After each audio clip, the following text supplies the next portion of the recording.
Just imagine.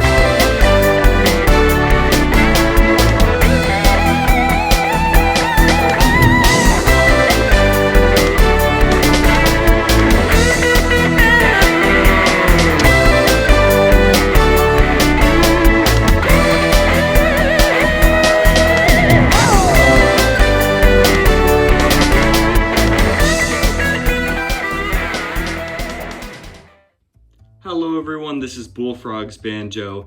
I hope you like those little clips in the beginning of the video, kind of showing a little bit of my little journey.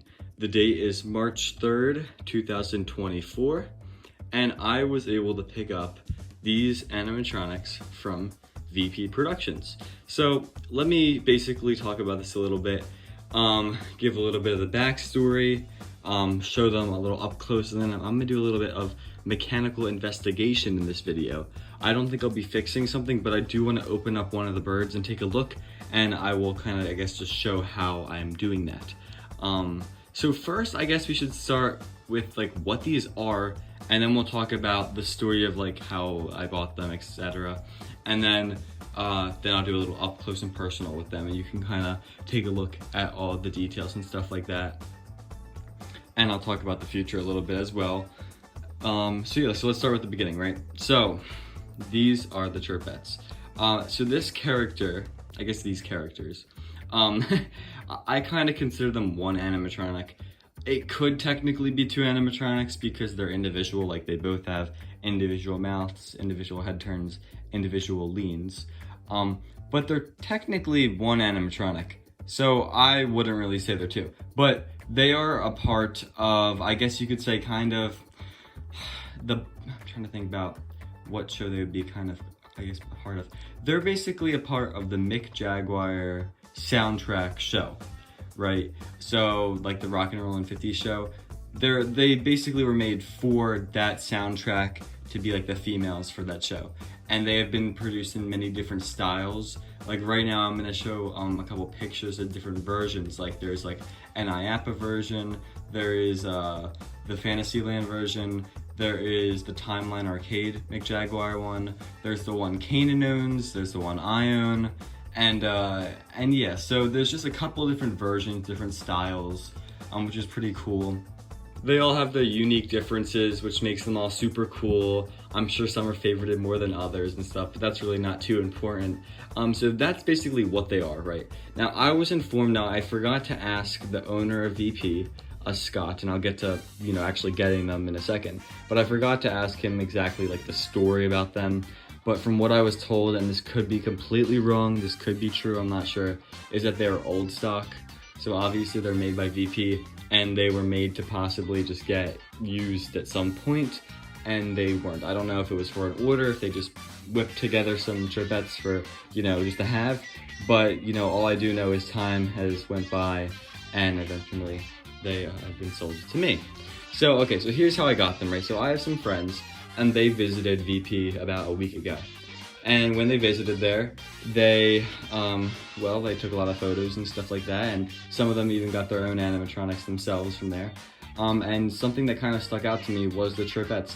Now, they got some pretty cool animatronics. I know my friend Caleb, he got, or CC Hound Dog, he got this really cool owl that's really advanced. That's a super cool animatronic. I know Renster got like a tree and stuff like that, and I'm not sure what JoJo got, but they basically got some stuff and they had a good time, and I wasn't aware they were going, but they went, and after seeing that, I was told that there was a couple animatronics for sale, and I'm pretty sure they probably just left VP at that time, so this is what, the same day, and I was told that they are selling some of the stuff, and I was told that the Chirpettes were on the block, the chopping block, to be sold. So I messaged the owner, Scott, really nice guy. It was great to meet him today, very nice person.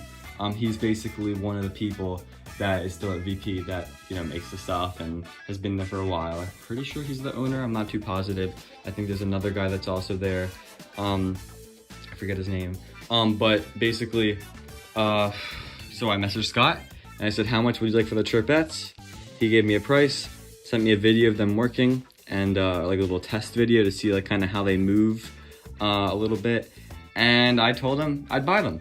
And I did see some other people talking about them a little bit after. I don't know, you know, full stories and stuff like that, but I did see some other people were interested in the Chirpettes, but I already told Scott that I was gonna buy them, so unfortunately there's that. I think that's probably pretty much the entire story. There's really not too much more. I have some money because I did sell one of my characters. I didn't just, you know, take my parents' money and buy these Chirpettes to just shove in my collection. This is actually using some of the money from Barber String Band. Not all of the money, but some of the money, so I thought that this would be a good little, I think you'll see. The reason why I got them, there's also more of a reason other than just wanting them and thinking they look cool, which I'll get to towards the end. But alright, so we talked about what they are, we talked about how I got them. I guess we could talk about, yeah, actually let's talk about this. I don't know exactly what order I was gonna go in. Let's talk about what they're gonna be used for. So obviously they're in my collection, they are animatronics I own. And if you did not know, I actually own this other animatronic called Lenny the Lion, as well as another one called Roscoe the Mouse, which is from a Rockin' Rollin' 50 show that was in Fantasyland, Massachusetts. And like that's the location. It was in Fantasyland, which is in Massachusetts. And they and I was able to get Lenny and Roscoe, and they basically sing that Mick Jaguar type soundtrack, which is very generic, but it's also very good. And the Chirpettes are in that, obviously. There was a set from the show that went to Caleb, and I obviously didn't have any Chirpettes. And when the opportunity arose to buy Chirpettes, I was like, well, maybe I should just buy them, and then I can have them go with Lenny and Roscoe, and I'm pretty much almost complete with a set of Rockin' Rollin' 50 show.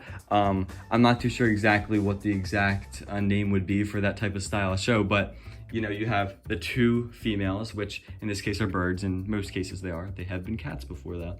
And then we have Lenny, which is like the main guy on the piano. And then Roscoe's kind of like background, but I could make him the Bubba voice if I don't have a guitar player. And then there's just really a guitar player. And then I have the full pretty much band if I was gonna make this. And what I would love to do is in the future, maybe put these guys in public just to like see, just like kind of like a museum little thing, like a little bit of just free entertainment. I'm not sure about logistics, but I have some places that might be, you know, a place I could just drop them off, have them there for like a month and then take them back. You know, they will always be in my possession. But you know, I just want to share them with the world. I want other people to see them and not just have them in my house. But for now, they'll be in my house until I get stuff worked out. But that's kind of what the future is, and I'm gonna work on them a little bit. There's one minor issue with them, and that is perfectly fine. So I guess let's do a little up close, right? So once again, they're called the Chirpettes. I don't know if they have individual names. I don't believe they do. Now, you might be looking at these guys, and there's a couple things I think of instantly. I'm gonna be honest, right? Because I've seen all the other Chirpettes, you know, I've seen Caleb's, which I would say Caleb's is probably, Cece's is probably the most like decorated Chirpettes, right? Now they all have different styles. Like mine look very different than his, but his have like all these like gems and bedazzled and these huge feathers with different colors. I would say if there was a tier list, his would be at the top. And then once it goes down, you know, below that, it kind of gets, you know, mushy. But, and that's all opinion based, obviously. But you'll notice that these Chirpettes, their eyes look kind of, they look kind of squinty maybe. Maybe you think that's normal, maybe you don't. But I thought that that actually fits perfectly with Lenny, because Lenny has these really interesting eyes where he's also very squinty, and these are also squinty. And I will be honest, I do like this a little bit better than just like the dots, you know, because usually I think they would have this whole thing being white and then they would have like dots, you know, with a little sparkle in there. But I think with Lenny, this will actually look a lot better. But that's just honestly preference. That's just preference. That's my preference. Okay, so there's that. I think that there's, you know, obviously little minor things with the paint, but I'm not gonna touch it up. I think it looks perfectly fine. If there was like a little mark on something, that'd be completely different, but I think they look fine. I'm pretty sure they're not even too glossy, which is nice. I know that I believe Caleb's are a little glossy. It's just something I'm noting. I'm not saying it's good or bad. I'm just saying, like, I believe that's one of the differences. You can see here inside the mouth, a little bit of rubbing damage, but that's fine. It's nice and painted in there, very cool. And then we'll go to this one. Same thing, nice mouth. I don't see any screw holes to take off the jaw, so I'll have to look and try to find if it's even possible to. I don't plan to really, I'm just curious. Let's go over here. So something interesting is for most of the Chirpettes, they have the blue one on this side and the green one on this side, I believe. It's like reversed on this one. And also there has never been a green Chirpette with purple feathers, which I think actually looks pretty cool.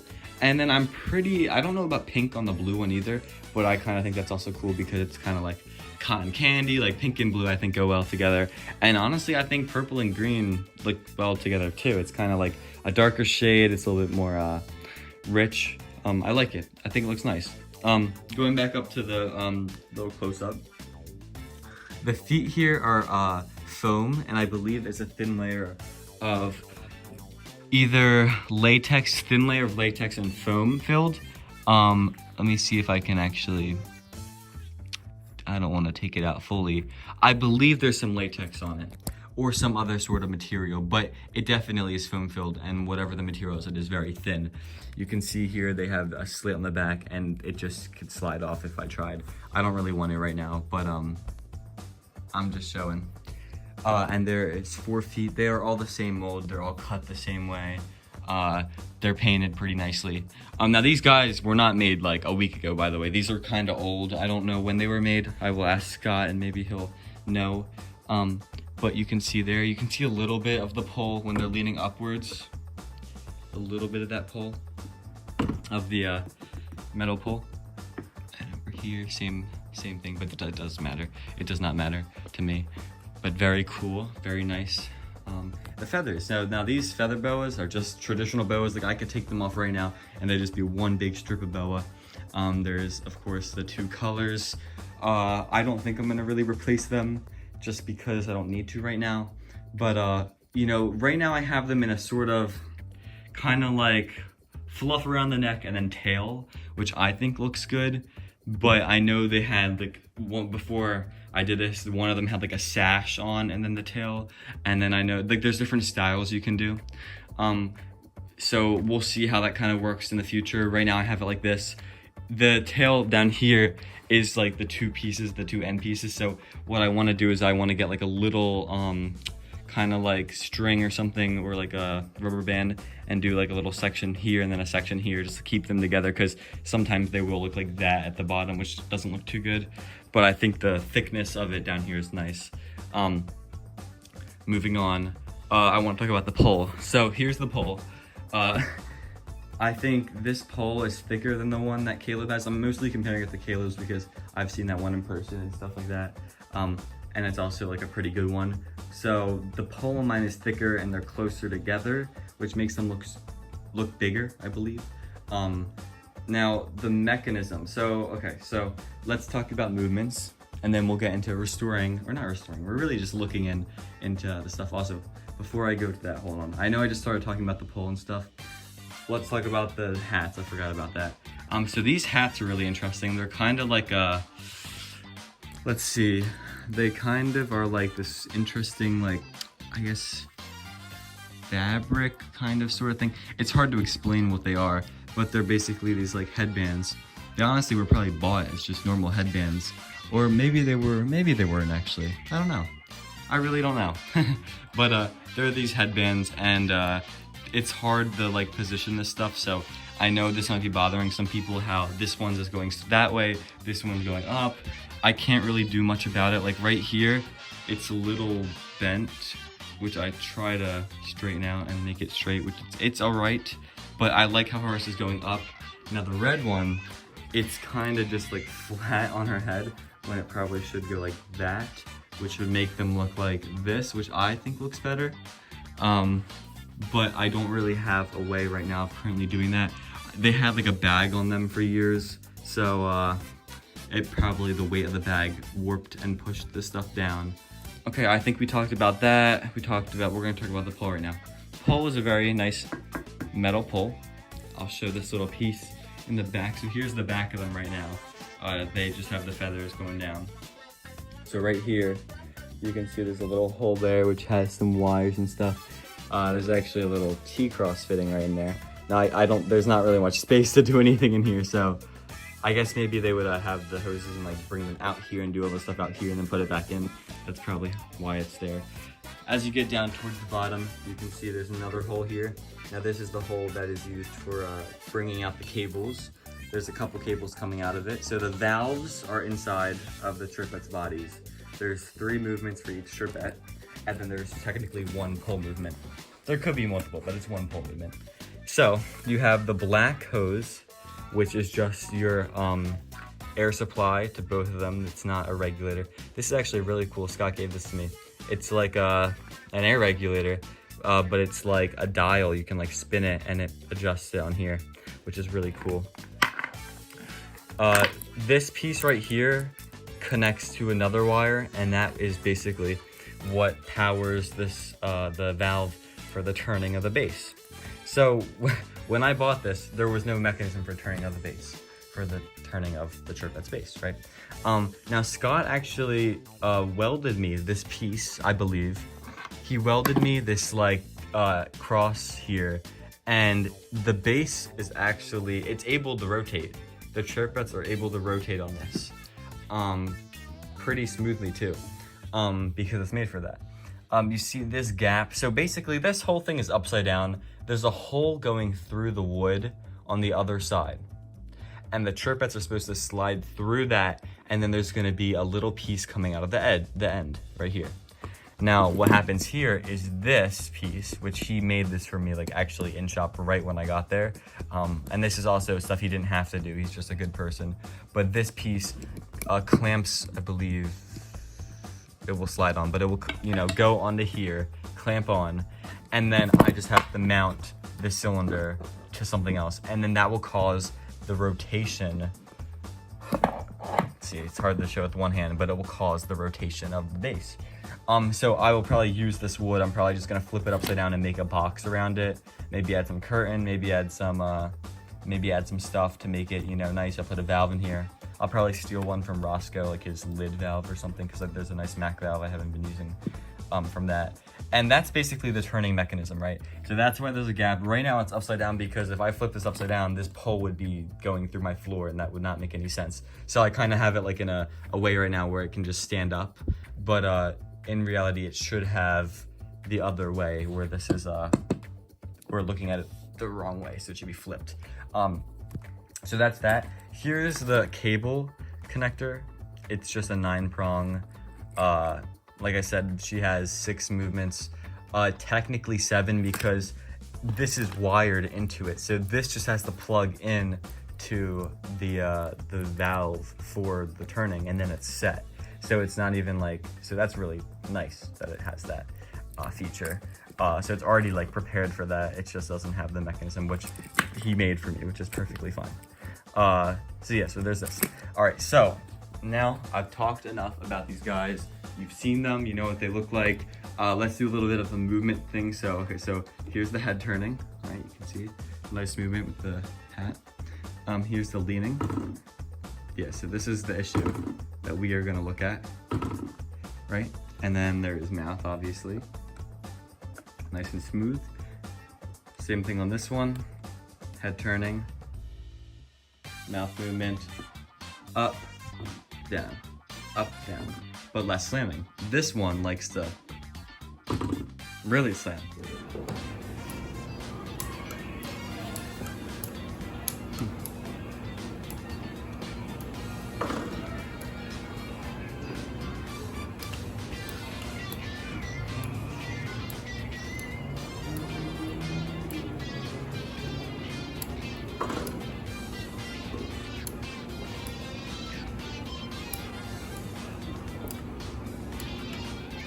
So that is the movements. Now we are gonna take a look inside of this blue Chirpette and see what the issue is. Because I know I've been going on for on and on. I'm actually probably just gonna cut to it.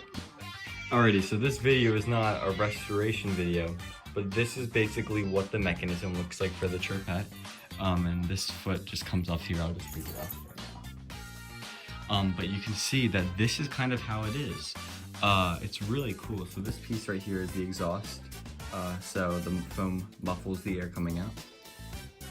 As you can see here, there is the air restrictors, which are basically like flow controls that you can adjust. So if we get up here, you can see that there are the valves.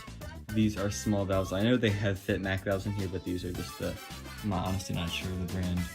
But you can see that these are here 24 volt, thankfully. And we can look at the issue here, that the cylinder for the, right there, yeah. And even with this one, right, it doesn't do that. So I'm gonna end this video here, but I wanted to just show you guys kind of how it is. Here's the head turning, it's really satisfying. This is a really small cylinder, but it kind of shows a little bit of how it is, the mechanism a little bit. A lot of screws to get the stuff off. And I don't even know the head. Let's see, the head has a couple screws in the back. I don't know if it's, let's see if we can kind of get a glimpse up there. Yeah. All right, well anyways, thank you guys for watching this video. You'll probably see some more videos maybe showing the Chirpettes a little bit. But yeah, so thanks for watching this video, and I guess please like, comment, and subscribe. So I will see you later. Peace.